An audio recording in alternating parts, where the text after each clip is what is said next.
জুমা থেকে একটা সুন্দর দিক নির্দেশনা পেয়ে মহিলারা যদি সমাজে ভালো কাজ করে, মহিলারা যদি সমাজে ভালো কিছু রাখতে পারে, এটা মহিলাদের জন্য উন্নতি না? উন্নতি। আজকে মহিলারা স্বামীদের বিরুদ্ধে দাঁড়ায়। সংসার জীবনে আমাদের অনেকের কি নাই? স্বামী স্ত্রীর মধ্যে মিল মহব্বত নাই। কারণ কি? মহিলাদেরকে দ্বীন শিক্ষা থেকে আমরা বঞ্চিত করেছি। সুতরাং আজকে মক্কায় হয়, মদিনা হয়, গোটা আরব দেশগুলোতে হয়, প্রত্যেকটা দেশেই মহিলাদের জন্য, এমনকি বাইতুল মুকাররমে সেখানেও মহিলাদের জন্য আলাদা ব্যবস্থা আছে কি নাই বলেন? আছে। সুতরাং প্রত্যেকটা জায়গায় আছে। তারপরেও আজকের এই আধুনিক যুগে, সুতরাং এই ফতোয়া কোনো এক সময় দিয়ে পার পাওয়া যেতে পারে, হয়তো তখন মহিলাদের জন্য ফিতনা ফাসাদ থাকতে পারে, কিন্তু আজকের এই যুগে মহিলাদের জন্য কোনো ফিতনা তৈরি হবে না।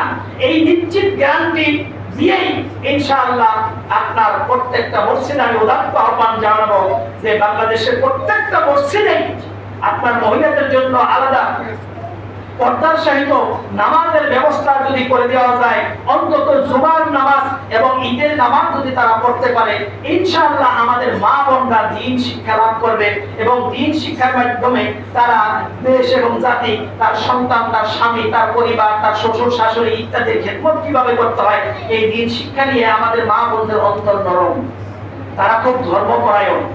সুতরাং তাদের ভিতরে ধর্মটা যদি সুন্দর করে ঢুকিয়ে দেওয়া যায়, ইনশাআল্লাহ এই মা বোনদের পেট থেকেই আবু বকর, ওমর জন্ম হবে। ঠিক কিনা বলেন?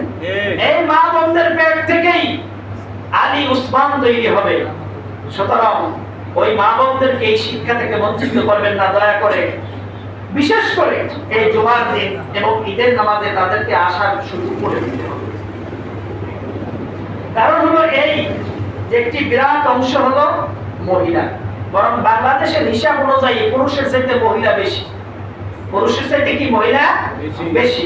সুতরাং এই মহিলাদেরকে দ্বীন শিক্ষা থেকে বঞ্চিত করার কোনো অধিকার আপনার আমার নাই, কোনো অধিকার নাই। সুতরাং সেই হিসাবে আলহামদুলিল্লাহ উদাত্ত আহ্বান সকলকে জানাবো, আমরা আমাদের মা বোনদেরকে তারাও যেন দ্বীন শিক্ষা দিতে পারে এবং তারাও যেন এই প্রত্যেকটা নামাজের জামাতে পুরুষরা যেমন 27 গুণ বেশি সওয়াব লাভ করে, ঠিক একই ভাবে মহিলারাও এই জামাতের সাথে নামাজ আদায় করে তারাও যেন 27 গুণ লাভ করে এবং তারাও যেন এই আমল করে তারা যেন তাদের ঈমান এবং আমলকে বাড়াতে পারে। এই সুযোগ যদি আমরা করে দিতে পারি, ইনশাআল্লাহ আমরাও এই সওয়াবের ভাগীদার হব। হব কি হবে না বলেন? এই সওয়াবের ভাগীদার হব। সুতরাং এই সুযোগটা আমরা ইনশাআল্লাহ করে দেব। আলহামদুলিল্লাহ, আলহামদুলিল্লাহ। আল্লাহর মেহের